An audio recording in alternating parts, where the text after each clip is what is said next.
Minimum support price, उससे ही मतलब नहीं है, उससे और है। सरकार मिनिमम सपोर्ट प्राइस निकालना चाहती है।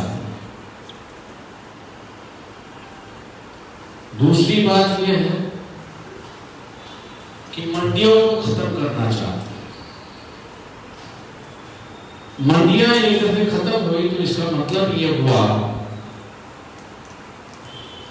कि सरकार का जो नियंत्रण था, सरकार का जो कंट्रोल था, वो ही खत्म हो जाए। और सरकार ये भी चाहती है, और इसलिए वो कह रहे हैं कि हमने किसानों को आजादी दी, और वो ये कह रहे हैं कि हमने किसानों को आजादी दी। आजादी किससे थी? तो मंडियों से।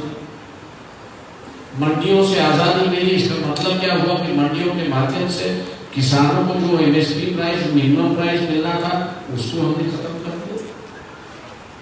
और ये कह रहे हैं कि किसानों का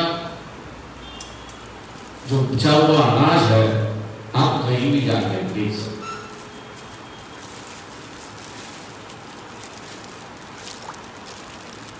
आप कहीं भी बेच सकते।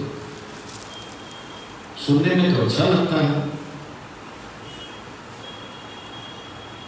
लेकिन किसान की ताकत कितनी है? किसान की ताकत कितनी है? बहुत छोटी है। उसके सामने कौन होता है? हाथी है। अब ये किसान हाथी के साथ लड़ नहीं सकता।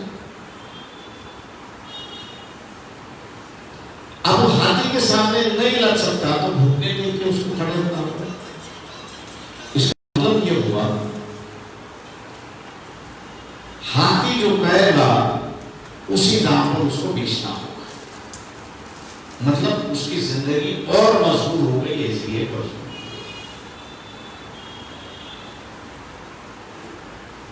उस बिल में चौथी बात जिसका जिक्र किया है, कॉन्ट्रैक्ट फार्मिंग, जिसके साथ में उसका कॉन्ट्रैक्ट सीड्स देगा, बीज देगा, फर्टिलाइजर देगा, पेस्टिसाइड देगा, सब कुछ देगा। अब उसका माल जो है वो खरीदे। इसका मतलब ये हुआ कि अगर वो बैंक के पास गया, बैंक वाले कहेंगे कि तुम्हें गिरवी रखने के लिए क्या है? बोले मेरी जमीन है। बैंक वाला पूछेगा कि तुम्हारी कॉन्ट्रैक्ट फार्मिंग का एग्रीमेंट हुआ है क्या? बोलेगा हाँ। तो इसका मतलब है उसका पहला बोझा हो गया, दूसरा बोझा मेरा हो। तो ये इंसान, किसान जो है बैंकिंग सिस्टम से भी आउट हो गया। ऐसी एक जो किसान लड़ रहा है वो बेवकूफ नहीं है, वो अकलमंद है। वो जानता है कि सरकार उससे क्या करवाने चाह रही है, मजबूर करवाने चाह रही है। जिस तरह से गांव में साहूकार होता है और साहूकार से अगर वो पैसे उठाता है तो साहूकार क्या करता है? उसे लिख देता है कि अगर तुझे नहीं हुई तो क्या आपकी जमीन मेरी होगी। कॉन्ट्रैक्टर एक नए किस्म का साहूकार है। ना तो उसने ये सब कुछ दे दिया और कहा,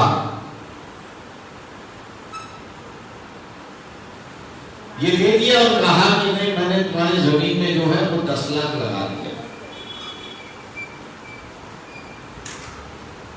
अकाल हुआ या ज्यादा बारिश आई और फसल खत्म हो गई, वो 10 लाख का जो है बोझा उस पर चढ़ गया। जो साहूकार करता था वही कॉन्ट्रैक्टर करे, और वो अपनी जमीन से हाथ धो बैठे।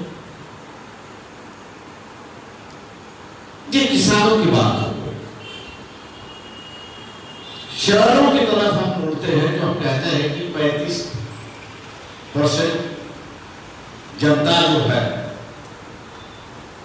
ये 35% जनता गरीबी की रेखा के नीचे अपनी जिंदगी गुजारती है। वो सुकून से अपनी जिंदगी गुजारती है, उसमें कोई दोराना नहीं।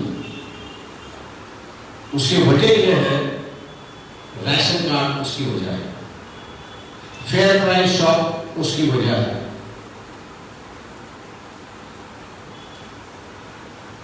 और ये जो फेयर प्राइस शॉप है, राशन पर जो अनाज आता है वो किस वजह से आता है? सरकार खरीदती है, इसकी वजह से आता है। सब्सिडाइज रेट में आता है। मंडियां अगर खुली हो गई तो इसका मतलब क्या हुआ कि सरकार खरीदने के लिए तैयार है।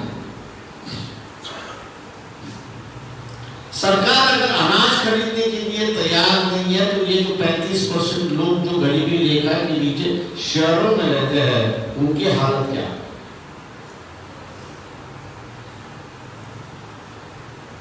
उनकी हालत क्या है? सब्सिडाइज रेट का अनाज उनको मिलेगा नहीं, मार्केट से खरीदना होगा। अगर मार्केट से खरीदना है तो उसकी उतनी हैसियत नहीं। इसका मतलब आगे नंगा भूखा उसको अपनी जिंदगी गुजारना। किसान इस बात को जानता है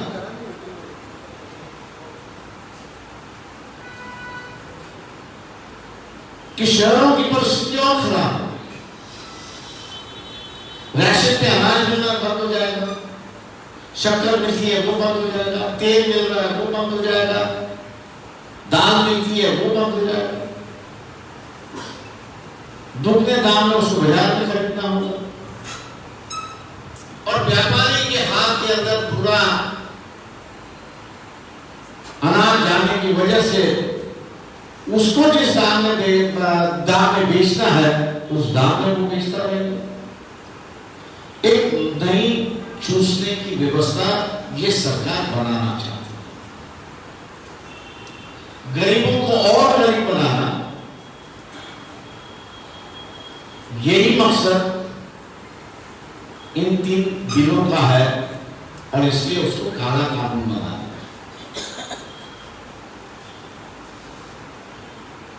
सिर्फ काला कानून नाम नहीं रखा गया, उसकी वजह है कि ये कानून अगर चल चुका तो इस देश का गरीब गरीब हो जाएगा। जो जमीनों के मालिक है वो जमीनों के मालिक नहीं रह जाएंगे। और ये अपनी हुकूमत जिस तरह से चलाना है तो उस तरह से चलाएंगे, क्योंकि परिवार को चलाने के लिए बैल की तरह उसको अपनी जिंदगी गुजारनी होगी। सोचने के लिए वक्त नहीं होगा। जो अत्याचार हो रहा है उसको देखने के लिए उसके पास वक्त नहीं होगा। और वो ये कहता रहेगा कि मैं अपने बच्चों की, बीवी की, परिवार की जो है वो जिंदगी गुजारने के लिए अपनी मेहनत मजदूरी में ही फंसता जाएगा और यहाँ की व्यवस्था को जो चाहिए वो वहां पर करती है। क्या हम लोग ये व्यवस्था चाहते हैं? नहीं। क्या ऐसी परिस्थिति हम लोग दोबारा देखना चाहते हैं? मैं ये मान के चलता हूं यहां का दलित लड़ चुका, यहां का आदिवासियों ने अपने आप को बचाने के लिए रावण का भी सहारा लिया। इस देश में अगर कोई रास्ते पर अगर एनआरसी के अलावा कोई उठा दी है तो मुसलमान होगा। एनआरसी एक मजहबी मामला था, ऐसा मामला जिसको हम लोग ने कहा कि 40% लोग इस देश के ऐसे हैं कि जिसके पास कोई डॉक्यूमेंट आज भी नहीं।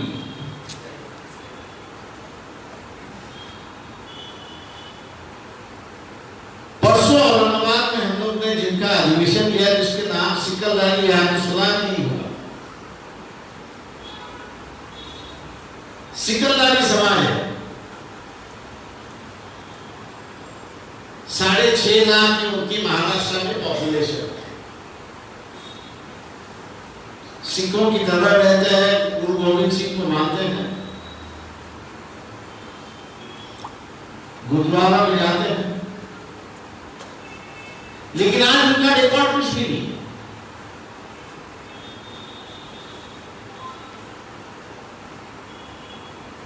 कारीगर लोग छुरियां बनाते हैं, तलवारें बनाते हैं, लोहे की जितनी भी चीज होती है वो बनाते हैं।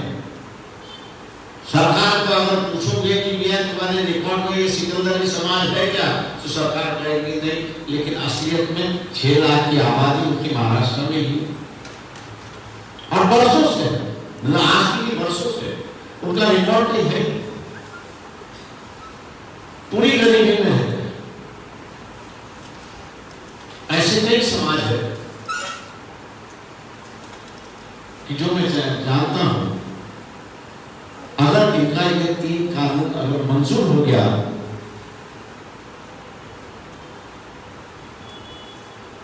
दस साल 15 साल के बाद अगर हम लोग ये सिकंदरी समाज को ढूंढेंगे तो शायद मेरे ख्याल से एक व्यक्ति भी हम लोग नहीं मिल पाएंगे, एक इंसान को भी हम लोग नहीं कर पाएंगे कि वो कहेगा कि मैं सिकंदरी समाज हूं, क्योंकि अर्थव्यवस्था जो बदल रही है उस नए अर्थव्यवस्था का वो शिकार बनते जा रहा है, क्योंकि उसके पास जीने का कोई साधन नहीं है। और इसलिए अगर इस व्यवस्था को कोई बदल सकता है तो मैं ये मानता हूं कि यहां का मुस्लिम समाज है। बीजेपी का टारगेट जो है वो मुस्लिम समाज है, आरएसएस का टारगेट जो है वो मुस्लिम समाज है, और उसी को लेकर वो गलत फहमियां यहाँ पर फैलाता है, लव जिहाद के नाम से हो, एनआरसी के नाम से हो, पाकिस्तान के नाम से और किसी के नाम टेररिज्म के नाम से एक सिलसिला बन चुका है। 27वें कार्यक्रम से मुसलमान अपने मजहब के लिए लड़ने के लिए तैयार है, कुरान के लिए लड़ने के लिए तैयार है, पैगंबर के नाम से लड़ने के लिए तैयार है। 27 से वो एक नया रास्ता दिखा रहा है, हमें लोगों की और इंसान के सवालों के लिए भी लड़ने के लिए तैयार है। ये जिस दिन संदेशा चले जाएगा, मान लीजिए उस दिन कोई भी आरएसएस व्यक्ति अगर कहना जाए मुसलमान बहुत खराब है, हाँ भैया बहुत खराब है, बात सही है, लेकिन मेरे लिए लड़ने के लिए वो तैयार है। आपने तो मुझे कोई जगह नहीं, ना मुझे कभी गले लगा, ना कभी साथ में बैठा के खाना खिला, ये तो मेरे लिए लड़ने के लिए निकला हुआ, मुझे बचाने के लिए निकला हुआ, फिर आपसे मित्रता करो या इनसे मित्रता करो। अगर 27 जनवरी का कार्यक्रम किसान का आंदोलन अगर पूरी ताकत से कामयाब होता है तो एक मित्र की और एक नई मित्रता की रिश्ता हम लोग आज मुसलमान ये महसूस करता है कि मेरे साथ में कोई है। सिखों ने बता दिया कि हम आपके साथ हैं, आपकी हिफाजत करने के लिए हम लोग तैयार हैं। आज मैं ये मान के चलता हूं कि मुसलमानों ने उसी तरह से हम किसान भाइयों के लिए भी रास्ते पर उतरने के लिए तैयार है, ये दिखाने की आज जरूरत है। असल में हम अपने लिए लड़ते हैं, ये बात सही है, अपने हिफाजत के लिए हम लोग कोशिश करने के लिए तैयार है, लेकिन जिन पे मजलूम सरकार जोर जबरदस्ती कर रही है,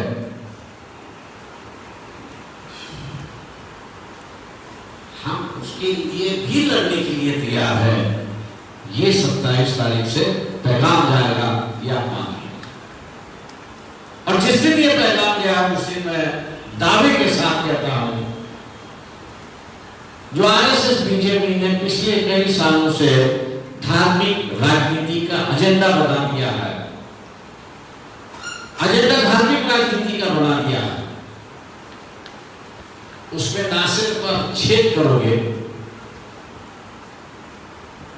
ना सिर्फ आप उसमें खिला ठोकोगे, लेकिन उसको पूरी तरह से बदल दोगे और यहाँ की राजनीति का फिर एजेंडा होगा क्या मुसलमान और किसान एक नई राजनीति इस देश में शुरुआत करें।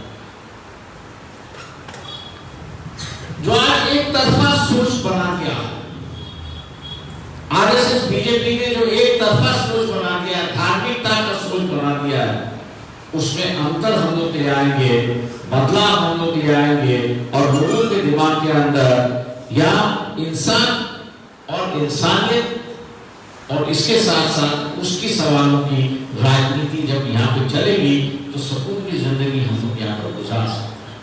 मैं उम्मीद करता हूँ महाराष्ट्र से अपने लोग शुरुआत करें, महाराष्ट्र से एक दफे कामयाब होगा तो दूसरे स्टेट में लागू होगा, वहां का भी मुसलमान ये कहना शुरुआत करेगा कि नहीं मैंने भी अपने साथ को दिखाने के लिए कुछ प्रोग्राम रखना चाहिए। और जैसे जैसे ये बदलाव की दौर आगे बढ़ता जाएगा वैसे वैसे बीजेपी आरएसएस को हटता हुआ हम लोग दिखाई देंगे। मकसद यही है, लोग कह रहे हैं कि 2024 को इलेक्शन हो गए, मैं कह रहा हूं 2022 में 1.5 साल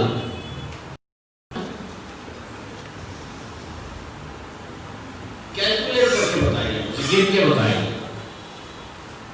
1.5 साल का मतलब क्या है।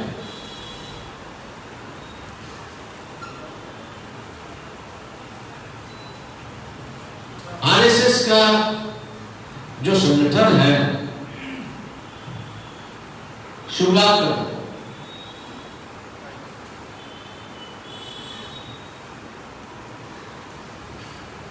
कोई जानता है 1922 में वो कहते हैं कि हमारा संगठन शुरुआत और 1.5 साल का मतलब 2022 100 साल।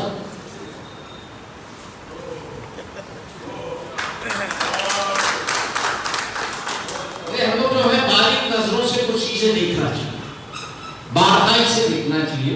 और मैं हमेशा कह रहा हूं कि इलेक्शन 2024 में नहीं होगा, इलेक्शन होगा 2022 में ही पार्लियामेंट। कि अपनी संगठन खड़ा करते हुए उन्होंने एक वादा अपने आप से कहा था कि 100 साल के बाद जिस सत्ता को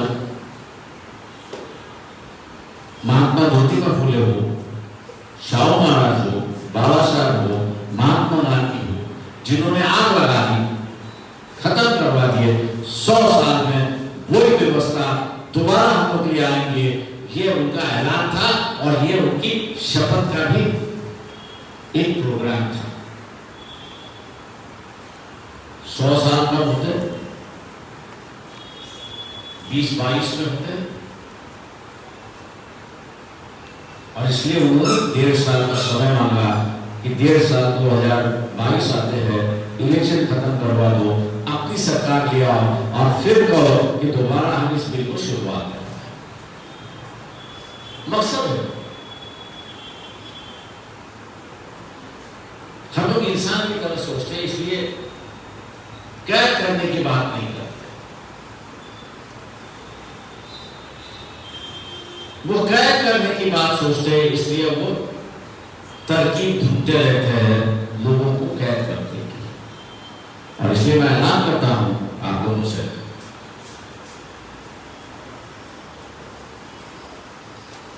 अगर इकट्ठा हुए और लड़ने की ताकत रखते हैं तो जीत हम लोग। अगर हम लड़ने के लिए तैयार नहीं है तो हमारी जीत होगी नहीं।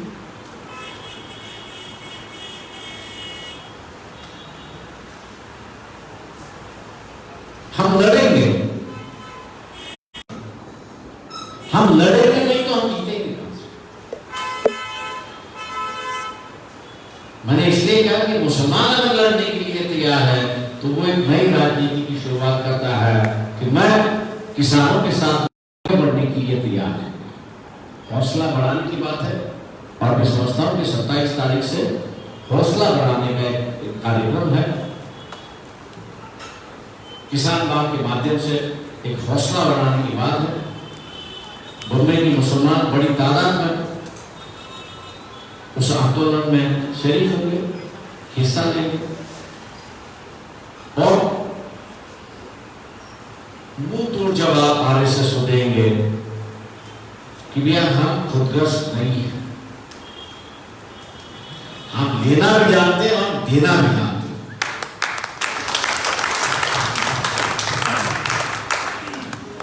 आज देने का वक्त आया है, समर्थन करने का वक्त आया है, हम किसी के साथ दिखाने का वक्त आया है। हम हजारों और लाखों की ताकत में उपस्थित रहकर हम अपनी ताकत दिखाएंगे। इन्हीं लक्ष्यों के साथ मैं आपसे